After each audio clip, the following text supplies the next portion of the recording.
حکم نعرے بھٹو شہید ذوالفقار علی بھٹو کے جیالو شہید محترمہ بے نظیر بھٹو کے بھائیوں اور بہنوں آپ سب کو مبارک ہو. جیالو کی جیت ہو چکی ہے, جمہوریت کی جیت ہو چکی ہے, کراچی کی جیت ہو چکی ہے, سندھ کی جیت ہو چکی ہے,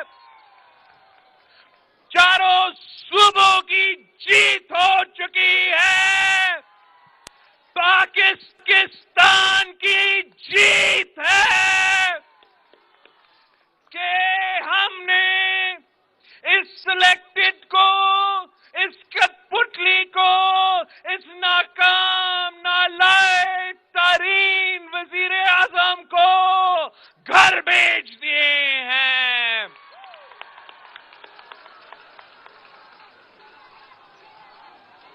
تاریخ, پاکستان کی تاریخ بتاتی ہے کہ جب بھی پاکستان پیپلز پارٹی کے جیالے میدان میں نکلتے ہیں, جمہوریت کی جدوجہد کے لیے, عوام کی معاشی حقوق کے لیے, آئین کے تحفظ کے لیے, وقت کے فرعون کے خلاف, وقت کے آمر کے خلاف, وقت کا ظالم کے خلاف نکلتے ہیں تو وہ کامیاب ہوتے ہیں.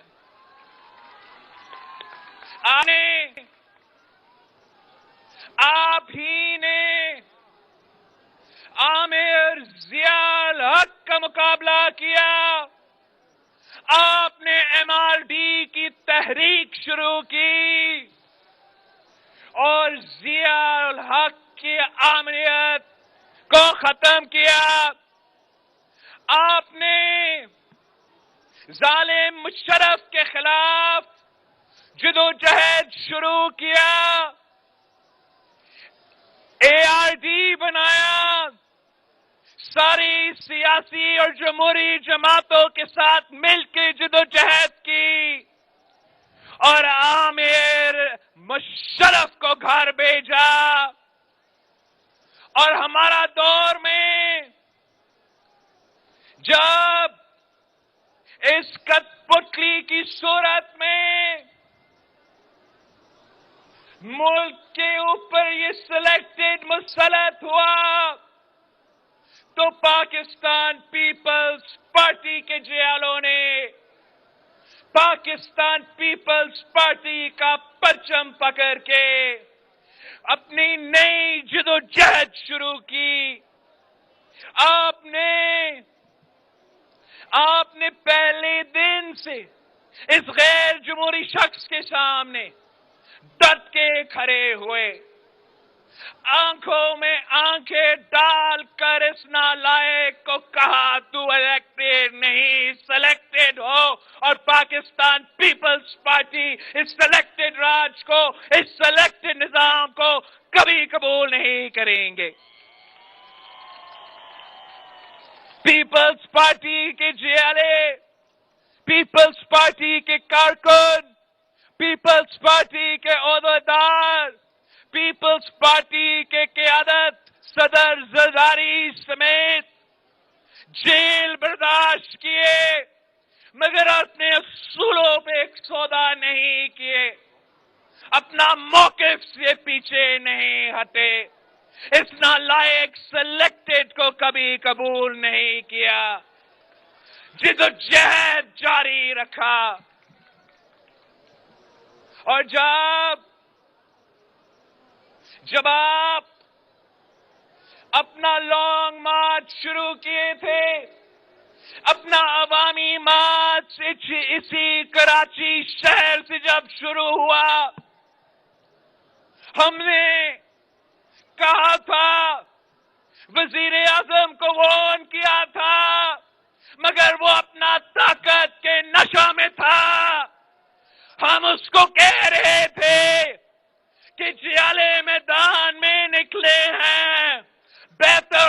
کہ ہمارا اسلام آباد پہنچنے سے پہلے تو خود اپنا اسمبلی کو ختم کرے، آئے آمنا سامنا کرے، آئے مقابلہ کرتے ہیں۔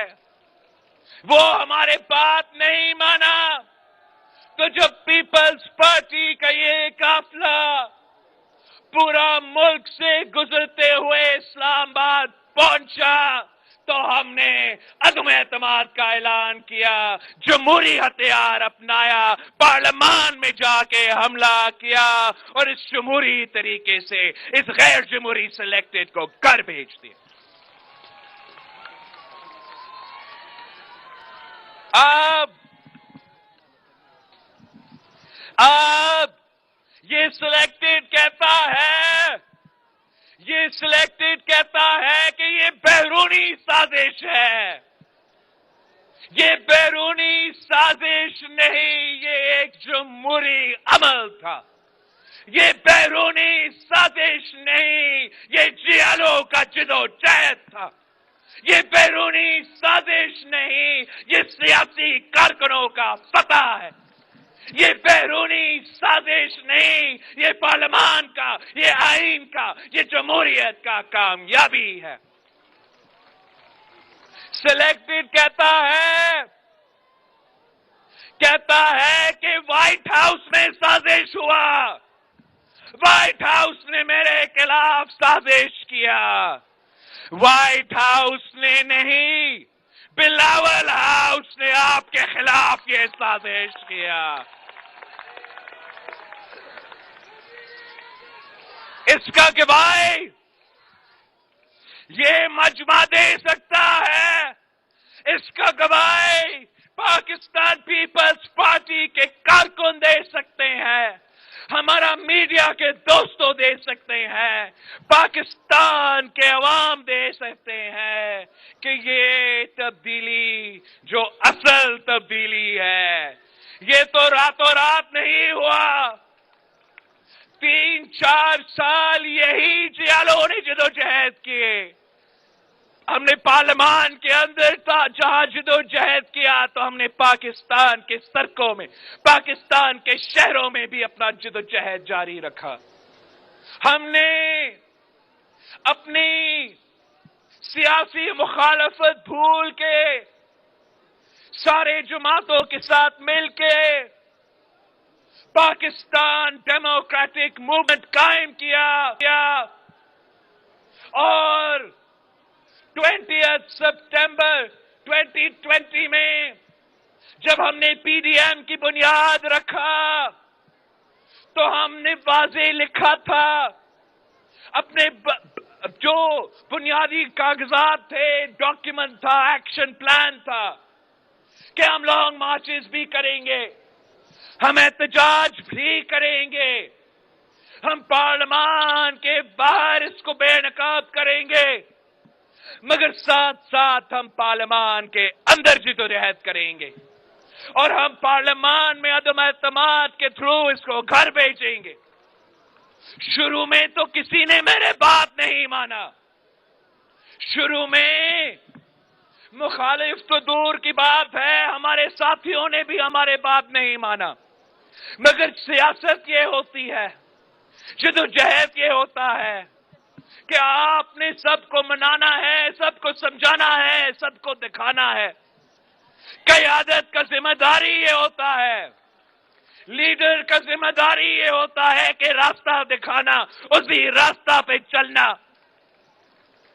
تو ہم نے قائل کیا، پہلے عملی طور پہ دکھایا، اپنا ساتھیوں کو سمجھایا کہ پارلیمان سے باہر نہ نکلو، بائی الیکشنز میں مقابلہ کرو۔ جب ہمارا بات مانا گیا، بائی الیکشنز میں مقابلہ ہوا تو ملک بھر میں سلیکٹڈ حکومت وفاق میں ہونے کے باوجود، 3 صوبوں میں اقتدار میں ہونے کے باوجود سارے کے سارے بائی الیکشنز میں شکست کا سامنا کرنا پڑا، اس لیے ان کا مینڈیٹ ہی جعلی تھا، وہ الیکشنز نہیں سلیکشن سے آئے تھے۔ تو جب بائی الیکشنز ہوئے، وہ ہارے. پھر ہم نے سینٹ الیکشنز میں بھی یہ دکھایا کہ ہم خان صاحب کو نیشنل اسمبلی میں ہروا سکتے ہیں. ہم نے یوسف رضا گیلانی کو پیپلز پارٹی کا امیدوار کو پی ڈی ایم کی امیدوار کو جتوا کے یہ ثابت کر دیا, یہ امید دکھا دیا کہ یہ کٹھ پتلی گر سکتا ہے. پھر ہمیں ایک سال لگا ہمارا ساتھیوں کو اس بات پہ قائل کرنا کہ ہم اس کے خلاف عدم اعتماد لے کر آئے. اور جب آپ 27 فروری کو کراچی سے نکلے اور کراچی کے عوام نے پیغام دے دیا کہ کراچی کے عوام اس سلیکٹڈ کے ساتھ نہیں ہے, کراچی کے عوام عمران پہ اعتماد نہیں کرتا.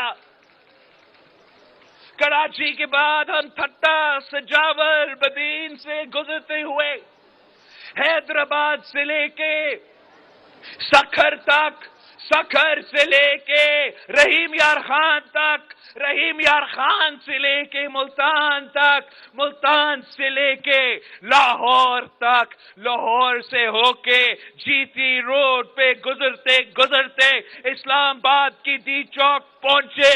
ملک بھر میں آپ کو بتا رہا ہوں کوئی ایسا شہر نہیں ہے جہاں جیالوں کا مجمع باہر نہیں نکلے تھے. چھوٹے گاؤں ہو, چھوٹے شہر ہو, بڑے کے بڑے شہر ہو, انسانوں کا سمندر تھا. ہر کسی شخص کا ایک ہی مطالبہ تھا, ایک ہی نعرہ تھا کہ گو سلیکٹڈ, گو سلیکٹڈ, گو سلیکٹڈ.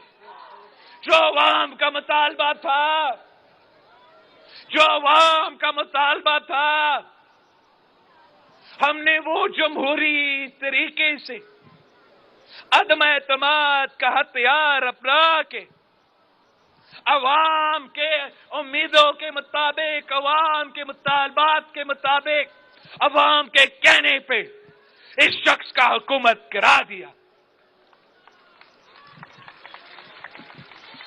اور اس نالائق کو, اس سلیکٹڈ کو گھر بیچنا کیوں ضروری تھا؟ کیوں ضروری تھا؟ یہ عوام کا نمائندہ کبھی نہیں تھا, یہ آپ کا نمائندہ کبھی نہیں تھا.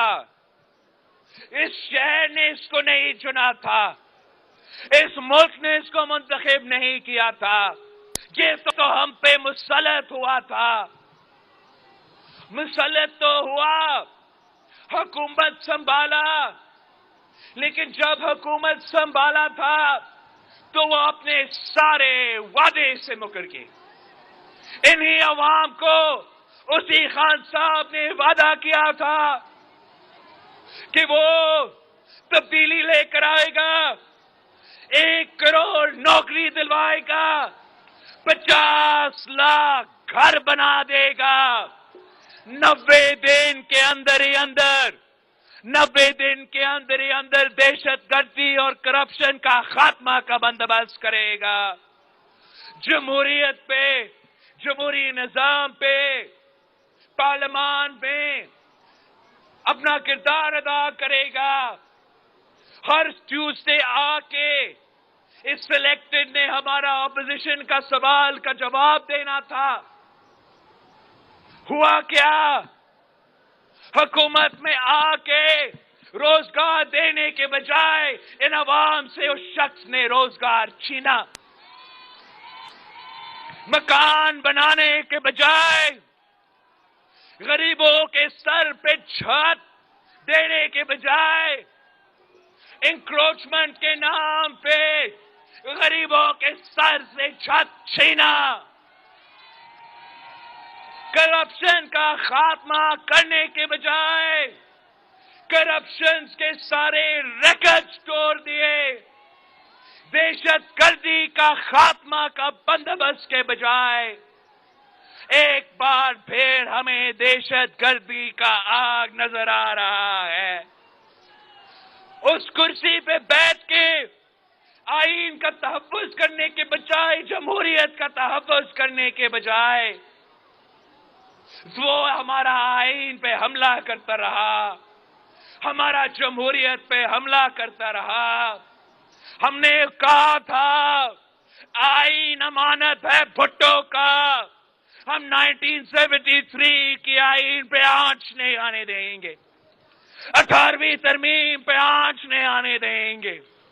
ہم نے وارنٹ کیا تھا، اس شخص کو کہا تھا کہ آئین پہ حملہ کریں گے، 18ویں ترمیم پہ حملہ کریں گے تو ہمیں ایک لات مار کے آپ کا حکومت کرا دیں گے.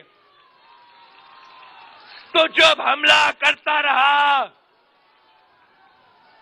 18ویں ترمیم پہ، اس ملک کے آئین پہ، صوبوں کے حقوق پہ، عوام کا جیب پہ، عوام کا پیٹ پہ ڈاکہ مارتا رہا، تو ہم یہ کیسے برداشت کر سکتے تھے؟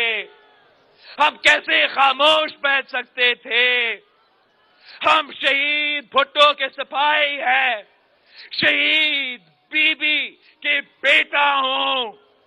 ہم جب اپنے عوام کو پریشان دیکھتے ہیں، جب غربت کو بڑھتے ہوئے دیکھتے ہیں، جب مہنگائی کو بڑھتے ہوئے دیکھتے ہیں، جب ہم جمہوریت کو خطرہ میں دیکھتے ہیں، تو پھر ہم چین سے نہیں بیٹھ سکتے، خاموش نہیں رہ سکتے. کیا ہم بھول گئے ہیں کہ میڈیا کا آزادی کا خاتمہ اس عمران نے کروایا؟ میڈیا کو خاموش کرنے کی کوشش کی، ہر ادارہ پہ حملہ آور تھا. یہ شخص آزاد ادارہ نہیں چاہتے تھے، یہ شخص فعال ادارہ نہیں چاہتے تھے، یہ شخص طاقتور ادارہ نہیں چاہتے تھے. یہ عمران یہ چاہتا تھا کہ ہمارا ملک کے سارے ادارے ٹائیگر فورس بن کے کام کرے. میڈیا ہو تو آزاد نہ ہو، میڈیا ہو تو پی ٹی آئی کا ٹائیگر فورس جیسا ہو، عدلیہ ہو تو عدلیہ سے آزاد نہ ہو، عدلیہ بھی پی ٹی آئی کا ٹائیگر فورس بن کے کام کرے. اسپیکر قومی اسمبلی ہو، نیشنل اسمبلی میں بیٹھے ہوئے اپوزیشن ہو، اپنا اتحادی ہو، وہ پارلیمان کو آزاد طریقے سے نہیں چلانا چاہ رہا تھا. وہ چاہ رہا تھا کہ اسپیکر ہو، اس کے اتحادی ہو اور اپوزیشن ہو، ہم سب پی ٹی آئی کا ٹائیگر فورس بن کے کام کرے. یہ تو چاہتا تھا کہ ہمارا جو قومی ادارے ہیں، جو ہر پاکستانی کے ادارے ہیں، جو ملک کے تحفظ کے ادارے ہیں، چاہے وہ ہمارا فوج ہو، ہمارا آئی ایس آئی ہو، وہ نہیں چاہتا تھا کہ یہ غیر متنازع رہے. وہ چاہتا تھا کہ ہمارا اسٹیبلشمنٹ بھی ٹائیگر فورس کا رول اپنا کے اس کو سپورٹ کرے. یہ کیسے ممکن ہے؟ یہ ملک کسی ایک سلیکٹڈ، کسی ایک جعلی سلیکٹڈ کا غلامی کبھی نہیں مان سکتا. یہ ایک آزاد خود مختار قوم ہے. قائد اعظم نے ہمیں جمہوریت کا، اپنا نظام کا، پاکستان کا ریاست کا نظام کے بارے میں ہمیں ایک سوچ دیا. قائد عوام نے ہمیں یہ سکھایا، ووٹ کا حق دیا، بولنے کا آزادی دی، ادارے کھڑے کیے تاکہ ہم آزاد ہو. ہمارے ادارے طاقتور ہو، کسی ایک شخص کا غلامی نہ کرے۔ تو اس لیے ہم سب نے مل کے محنت کی اس کو بھگانے کے لیے، اس شخص کو نکالنے کے لیے، تاکہ ہم اپنے عوام کو نجات دلا سکے۔ ہم نے اس کا نام سلیکٹڈ رکھا تھا، مگر اب جہاں ہم دیکھیں ایک کرائسس نظر آتا ہے، ایک بحران نظر آتا ہے، جہاں بھی خان نے، جہاں بھی عمران نے ہاتھ ڈالا وہاں اس نے کرائسس پیدا کر دیا، ایک بحران پیدا کر دیا۔ اب ہم سمجھتے ہیں کہ اس شخص کا نام ہم بحران خان رکھیں۔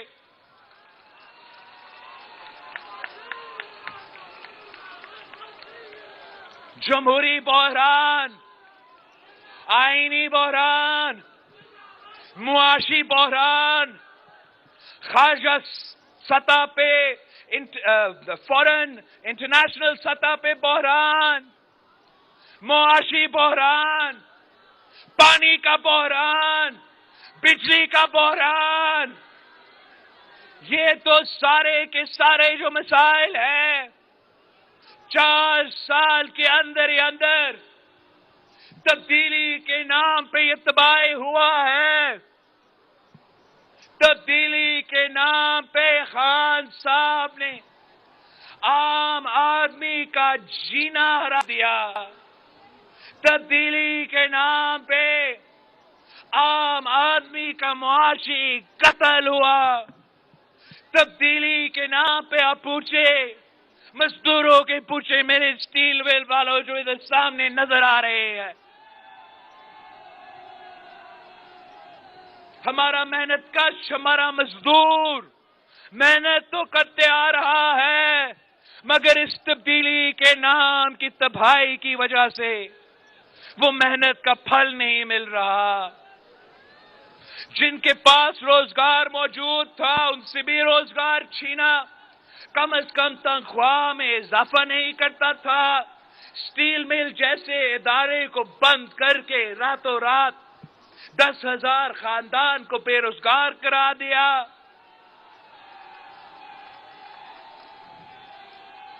آپ ہمارا جو کسان ہے، ہمارا جو ہاری ہے، ان سے پوچھیں تو وہ آپ کو بتائیں گے کہ کس طریقے سے اس عمران نے تبدیلی کے نام پہ ہمارا زراعت پہ تباہی کیا ہے۔ ہمارا ہاری دن رات محنت، پورا دن محنت کرتے ہیں، خون پسینہ کا اپنا محنت دیتا ہے، مگر اپنی فصل کی قیمت نہیں مل رہا۔ ہمارا زراعت میں اگر بحران ہے تو اس عمران خان بھی اس کا ذمہ دار ہے۔ ہمارا نوجوان جو 2 ڈگریاں ہاتھ میں لے کر پھر رہے ہیں، روزگار کی تلاش میں ہیں، دھکے کھا رہے ہیں، ان کو امید تھا اس شخص سے کہ یہ وہ کپتان تھا جو کرکٹ کے میدان میں نوجوانوں نے سمجھا کہ کرکٹ میں کامیابی حاصل کی تو شاید ان کے مسائل بھی حل کر سکیں گے، روزگار دلوا سکیں گے، تعلیم دلوا سکے گا، مگر ان کو بھی مایوس کر دیا، نوجوانوں کو بھی روزگار نہیں دے سکا، اور اپنا دور حکومت میں پاکستان کو جو تاریخی نقصان اس شخص نے 4 سال میں کر دیا ہے، اب ہم نے مل کے ان مسائل کا حل نکالنا ہے۔ ہم نے مل کے عوام کو سمجھانا ہے، دنیا کو بتانا ہے۔ قائد عوام کہتا تھا کہ ہمارا عوام کی قسمت میں یہ نہیں لکھا ہے، ہمارا ملک کی قسمت میں یہ نہیں لکھا ہے کہ ہم ہمیشہ غریب ہی رہے۔ اگر ہم مل کے عوام کے مفاد میں، ملک کے مفاد میں فیصلے لیتے ہیں تو ہم ان مسائل سے نکل سکتے ہیں۔ خان صاحب نے اپنا دور الحکومت میں جو نقصان کیا،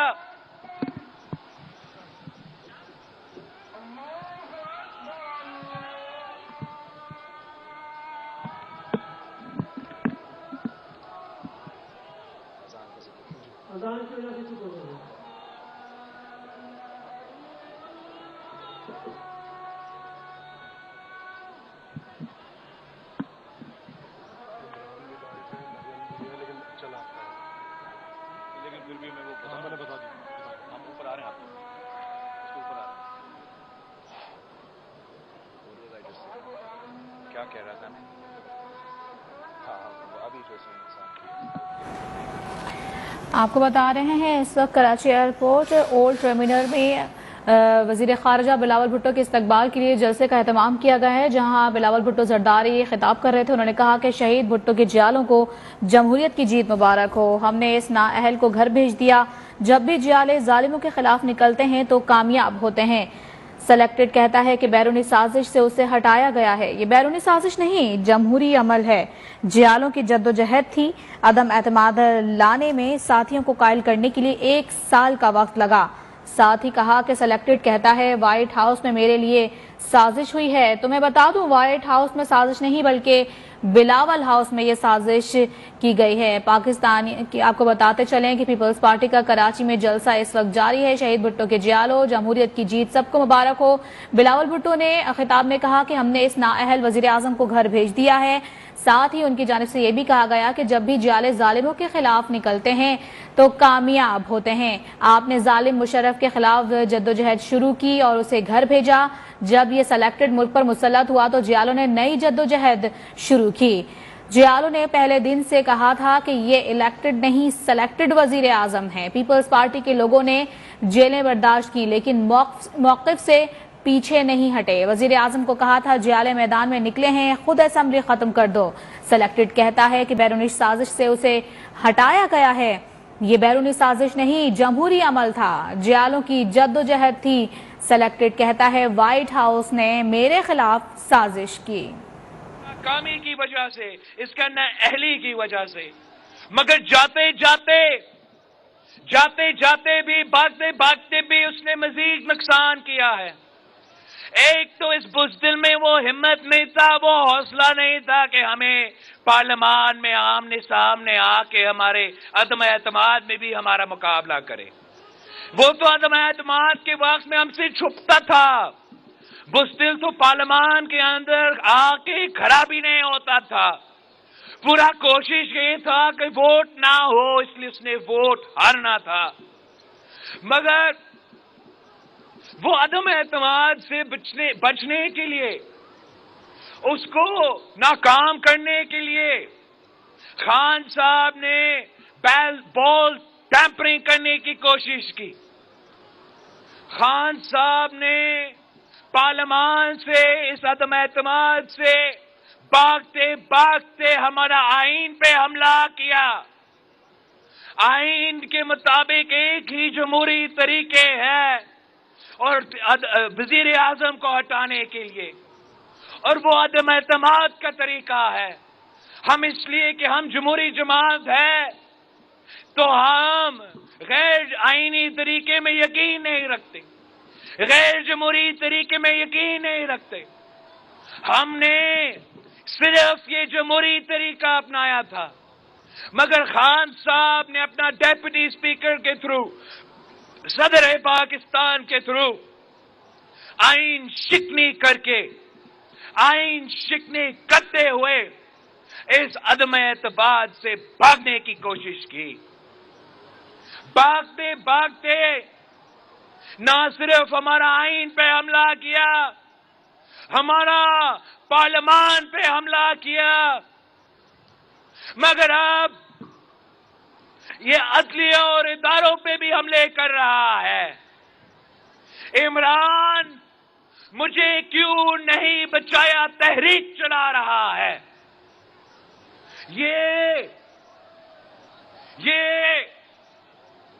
تحریک چلا رہا ہے کہ ادارے آئینی اور قانونی دائرے کے رہنے کے بجائے وہ جمہوری نظام پہ مداخلت کرے. یہ وہ پہلے وزیر اعظم ہیں جو تحریک چلا رہے ہیں کہ غیر جمہوری قدم اٹھایا جائے اور مجھے بچائے. یہ کس قسم کا وزیر اعظم ہے؟ کچھ جمہوریت کے نام پہ وزیر اعظم بنتا اور اگر وہ وزیر اعظم نہیں رہتا تو جمہوریت کا جنازہ نکالتا. یہ کس قسم کا وزیر اعظم ہے کہ اپنے دور الحکومت میں معیشت کو تاریخی نقصان پہنچایا مگر اپنا کرسی بچانے کے لیے یا ہمارا عدم اعتماد سے بھاگتے بھاگتے ہمارا معیشت کو جلا کے رکھا ہے, خزانے خالی چھوڑا ہے, انفنڈڈ اور انلیگل معاشی اقدامات اٹھائے ہیں تاکہ عوام کو, ملک کو اتنا مشکل ہو, اتنا مسائل ہو, اتنا تکلیف ہو, مزید معاشی بحران پیدا ہو اور عمران کو یاد کیا جائے. اس شخص نے اپنے انا کی وجہ سے, اپنا ضد کی وجہ سے پاکستان کو انٹرنیشنلی آئسولیٹ کیا, پاکستان کو خارجہ سطح پہ, انٹرنیشنل سطح پہ نقصان پہنچایا. یہ کس قسم کا وزیر اعظم ہے جو اپنا کرسی کو بچانے کے لیے ملک کو جمہوری اور آئینی طور پہ نقصان پہنچانے کے لیے تیار ہو, ملک کو معاشی طور پہ نقصان پہنچانے کے لیے تیار ہو, ملک کو خارجہ سطح کے نقصان پہنچانے کے تیار ہو, صرف اور صرف اپنے آپ کو وزیر اعظم دیکھنے کے لیے. یہ وہ وزیر اعظم ہے جس نے ہمارا معیشت کو اس حد تک تباہ کیا ہے, اس حد تک تباہ کیا ہے کہ بہت محنت کی ضرورت ہے ہمارا معیشت کو کھڑا کرنے کے لیے. یہ جو معاشی بحران ہے, اس میں مہنگائی ہے, غربت ہے, بے روزگاری ہے, مگر ساتھ ساتھ ہمارا زراعت کا بحران ہے, ہمارا پانی کا بحران ہے, ہمارا بجلی اور گیس کا بحران ہے, اور یہ سب اس بحران خان کے پیدا کیا گیا بحران ہے. ہم, آپ کو معلوم ہے, پاکستان پیپلز پارٹی کب سے کہتا آ رہا ہے کہ پانی پہ سیاست نہ کیا جائے, پانی پہ ناانصافی نہ کیا جائے, پانی کے میں اگر کوئی کمی ہو تو ساری صبح وہ بوجھ اٹھائے. ہمیں تانا دیا جاتا تھا, ہمارے خلاف کردار کشی کیا جاتا تھا. اب پورا ملک پیاسا ہے, اس لیے خان صاحب نے پانی کے ساتھ ناانصافی کیا, پانی کی تقسیم کے ساتھ ناانصافی کیا, تو ملک بھر میں ہم پانی کا بحران کا سامنا کر رہے ہیں. یہ کہتے ہیں یہ سندھ والے یہ زیادہ شور مچاتے ہیں پانی کے بحران پہ. ہم کہتے ہیں اگر پانی کا بحران ہے یہ سندھ کا مسئلہ نہیں ہے, یہ پورے پاکستان کا مسئلہ ہے, یہ بلوچستان کا مسئلہ ہے, یہ وسیب کا مسئلہ ہے, یہ پوٹہار اور پنجاب کا مسئلہ ہے, یہ آزاد کشمیر, گلگت بلتستان اور پختونخوا کا بھی مسئلہ ہے.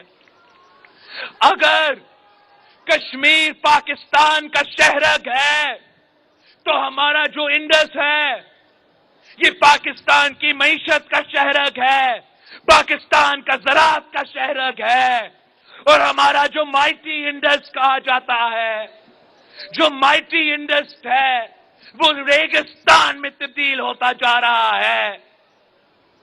اگر ہم پہلے سے کہتے آ رہے ہیں, پہلے سے کہتے آ رہے ہیں کہ 1990 کا واٹر ایکارڈ, یہ واٹر ایکارڈ میں مسائل تھے, اس واٹر ایکارڈ متنازع تھا, مگر اس متنازع واٹر ایکارڈ پہ بھی عمل نہیں ہو رہا ہے, تو یہ نقصان صرف ایک صوبہ کا نہیں ہوگا, یہ نقصان پورا کا پورا وفاق کا ہوگا. آج نظر آ رہا ہے کہ ڈیرہ بگٹی ہو، بلوچستان ہو، تو وہاں پانی کا اتنا بحران ہے کہ وہاں کے عوام گندا پانی پی کے بیمار ہو رہے ہیں. چولستان کی تصویریں آپ نے دیکھے ہوں گے، جنوبی پنجاب کے چولستان کی تصویریں دیکھے ہوں گے، جہاں عوام پیاسا ہے تو جانور بھی پیاسے ہیں. اور ہمارا جو صوبہ سندھ ہے تباہ ہو چکا ہے. ہم زراعت کے لیے پانی نہیں لے سکتے تو پینے کے لیے پانی مشکل ہوتا جا رہا ہے. ہمارے پاس وہ پلان ہے، وہ ویژن ہے کہ ہم اس ملک کو اس پانی کا بحران سے نکال سکتے ہیں. سب سے پہلے ہمیں 1990s کا جو واٹر ریکارڈ ہے اس پہ لیٹر اینڈ اسپرٹ عمل کرنا پڑے گا، تاکہ جو موجودہ بحران ہے اس کو ہم فیئرلی اس کو شیئر کیا جائے، جب تک ہم نیا جو ریکارڈ ہے وہ طے نہ ہو. اگر ہم نے اس مشکل سے نکلنا ہے تو ہمارا مطالبہ ہے کہ وفاق کو سارے صوبے کو مدد کرنا چاہیے. اپنا واٹر کنزرویشن میں پانی کی بچانے کے جو طریقہ کار ہے اس میں ہمیں مدد کی ضرورت ہوگا. ہمارا کنالز کا لائننگ ملک بھر میں ہونا پڑے گا. ہمیں جو انفراسٹرکچر کے مسئلے ہیں ان کو درست کرنا پڑے گا، اور اس کے لیے ہمیں اس نظام میں انویسٹ کرنا پڑے گا. وہ پانی کا جو انفراسٹرکچر ہے، آپ اگر پختونخوا کا مسائل بھی دیکھیں تو پختونخوا میں اپنا جو انفراسٹرکچر ہے اس میں مسائل ہے، وہ اپنا پانی استعمال نہیں کر سکتے. اگر آپ بلوچستان کی سوچیں، جو پانی کا انفراسٹرکچر ہے جو بلوچستان کو سندھ کے تھرو پانی پہنچاتا ہے، اس انفراسٹرکچر کو بھی ہمیں بہتر کرنا پڑے گا. سندھ میں جو ہمارا ایل بی او ڈی کا مسائل ہے، جو ہمارے آر بی او ڈی کا مسائل ہے، یہ کب تک اگنور ہوتے رہیں گے؟ ہمیں اس کے لیے بھی مدد چاہیے. ہم آج تک ملک بھر میں فلڈ اریگیشن کرتے ہیں، ہمیں ڈرپ اریگیشن کی طرف بڑھنا پڑے گا. اس کے لیے سندھ حکومت اپنا وسائل سے تھوڑا بہت کام کر رہے ہیں، مگر ملک بھر میں وفاق کا سپورٹ کے ساتھ ہمیں نیا ٹیکنالوجیز کی طرف جانا پڑے گا. سندھ وہ واحد صوبہ ہے جس نے سب سے زیادہ رین واٹر، بارش کا پانی جمع کرنے کے لیے ڈیمز قائم کیے ہیں. اگر ہمیں مدد کیا جائے، اگر سارے صوبے کو مدد کیا جائے تو ہم رین سٹوریج کے ڈیمز اور بنا سکتے ہیں. اور اب ہمارا جو کوسٹل ایریاز ہے، ہم مزید انتظار نہیں کر سکتے ہیں. ہمیں وفاق کی مدد چاہیے. ہمیں ڈی سیلینیشن پلانٹس اپنا کوسٹل ایریا کے لیے چاہیے تاکہ ہم سمندر کا پانی کو میٹھا کر کے اپنے عوام کو پلا سکے. یہ کراچی کا ضرورت ہے، کراچی سے شروع کرے، مگر یہ سلسلہ نہ صرف کراچی کے لیے مگر تھٹو کے عوام کے لیے، بدین کا عوام کے لیے، بلوچستان اور سندھ کے ساحلوں میں رہنے والے عوام کے لیے واحد راستہ ہے. آپ ہمیں ہمارے ساتھ تھے، عمران نے انکار کر دیا. ہم امید رکھتے ہیں کہ موجودہ حکومت تو انکار نہیں کرے گا، شاہ صاحب کے ساتھ دے گا، اور ہم انشاءاللہ تعالی پانی کا ڈی سیلینیشن کا منصوبہ شروع کریں گے. وہ K4 میں کب سے سنتا آ رہا ہوں کہ K4 بنے گا اور ہمارا کراچی کو پانی ملے گا.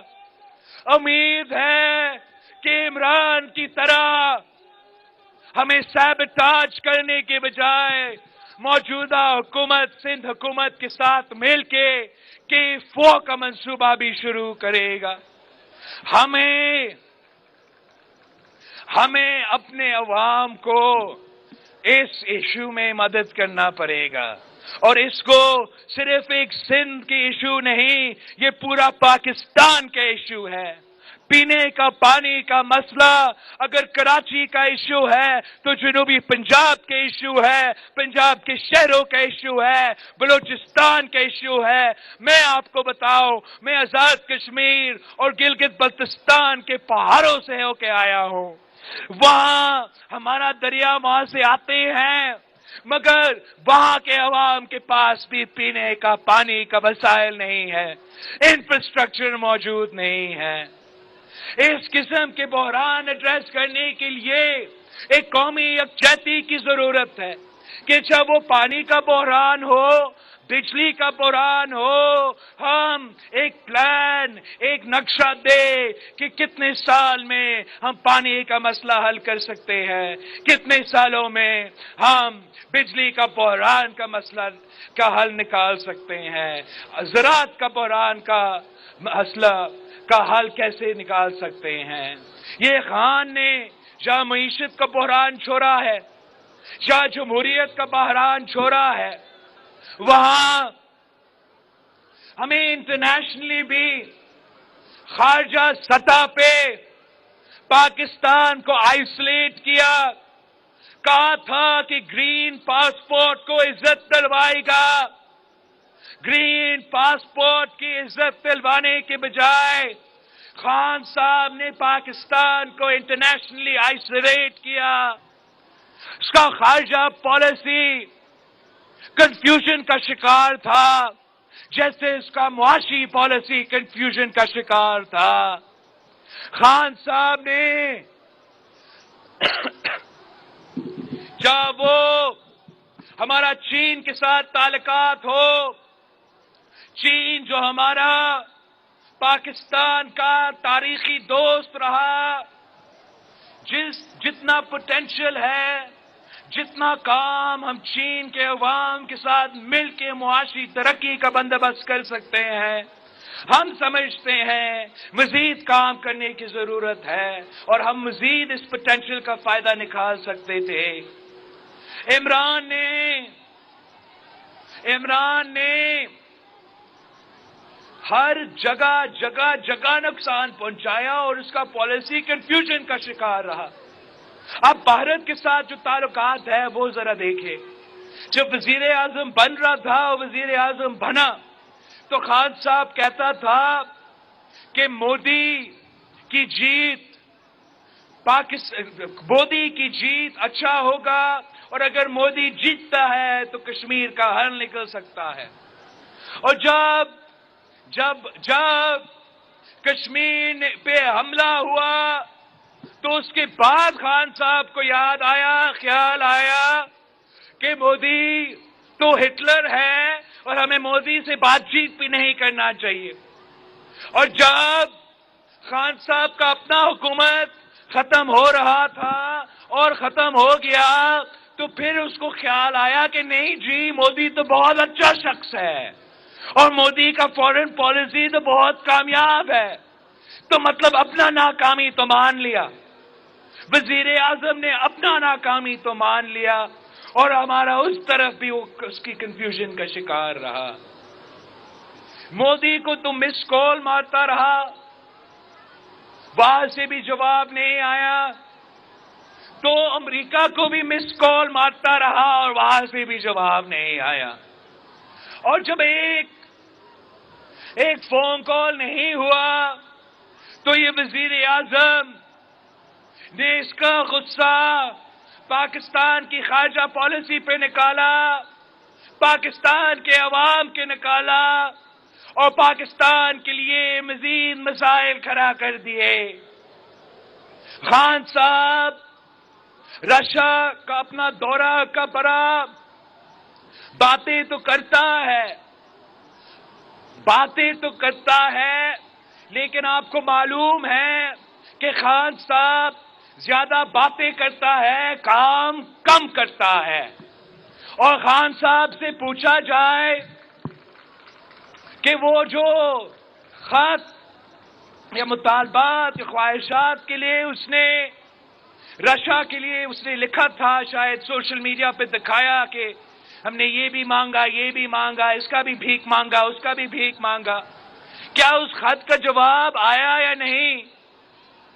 تو مطلب خان صاحب کا خارجہ پالیسی کے سطح پہ اس ملک کو نقصان پہنچایا، اپنی انا کی بنیاد پہ خارجہ پالیسی چلایا اور پاکستان کو نقصان پہنچایا. خان صاحب خود پاکستان کو بھکاری بنا دیا، بھیک مانگتا رہا. خان صاحب کا خارجہ پالیسی اگر تھا تو کشکول تھا، اگر خان صاحب کا فورن پالیسی تھا تو وہ بھیک مانگتا تھا. میں آپ کو پاکستان کے عوام کو بتانا چاہ رہا ہوں کہ اگر پاکستان پیپلز پارٹی اس حکومت میں حصہ رکھتا ہے اور اپنا جماعت کا قیادت کرتے ہوئے میں خود وزیر خارجہ کا عہدہ سنبھال رہا ہوں تو میں پاکستان کے عوام کو بتانا چاہوں گا کہ میں بھیک نہیں مانگوں گا. ہمارا خارجہ پالیسی ہے ٹریڈ ناٹ ایڈ، مطلب ہم بھیک نہیں مانگیں گے، ہم تجارت مانگیں گے.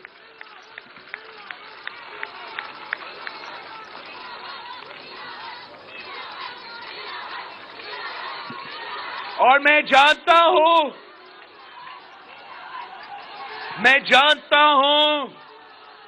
کہ اگر ہم آزادانہ طریقے سے اپنا خارجہ پالیسی چلاتے ہیں، اگر ہم اپنا پرانا دوستیاں کو بہتر کرتے ہیں، پھر نیا دوستیوں پہ بھی کام کرتے ہیں، ہم پاکستان کے عوام کے لیے، پاکستان کے معیشت کے لیے موقع پیدا کر سکتے ہیں.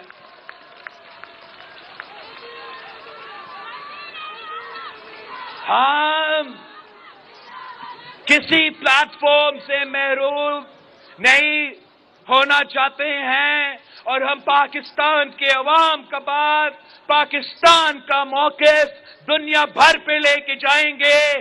جہاں ہم امریکہ پہنچتے ہیں تو ہم امریکہ کو بتائیں گے کہ پاکستان کے عوام کا کیا رائے ہے. اگر ہم چین پہنچتے ہیں تو پاکستان کا مفاد کا بات کریں گے. ہم کہیں اور بھی جاتے ہیں تو آپ کے مفاد، آپ کے مسائل سامنے لے کے آئیں گے.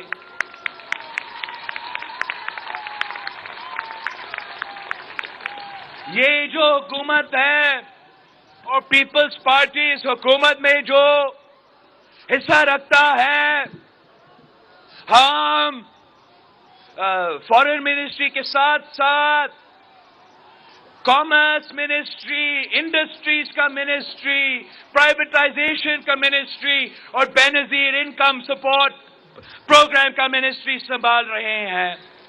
اس لیے اگر فائنانس ڈپارٹمنٹ نون لیگ کے پاس ہے تو ہم کامرس منسٹری کے تھرو پاکستان کی تجارت کی بات کریں گے، پاکستان کی کاروبار کے لیے محنت کریں گے. ہم انڈسٹریز ڈپارٹمنٹ کے تھرو پاکستان کے مزدوروں کی بات کریں گے. ہم اس ڈپارٹمنٹ میں یوٹیلیٹی سٹورز آتے ہیں، غریبوں کے مفاد کے ایشوز آتے ہیں، اس کو بھی آپ دیکھیں گے. ہم اپنا اسٹیل مل والوں کو کہتے ہیں کہ پرائیویٹائزیشن کا وزارت ہمارے پاس ہے، انڈسٹریز کا وزارت ہمارے پاس ہے.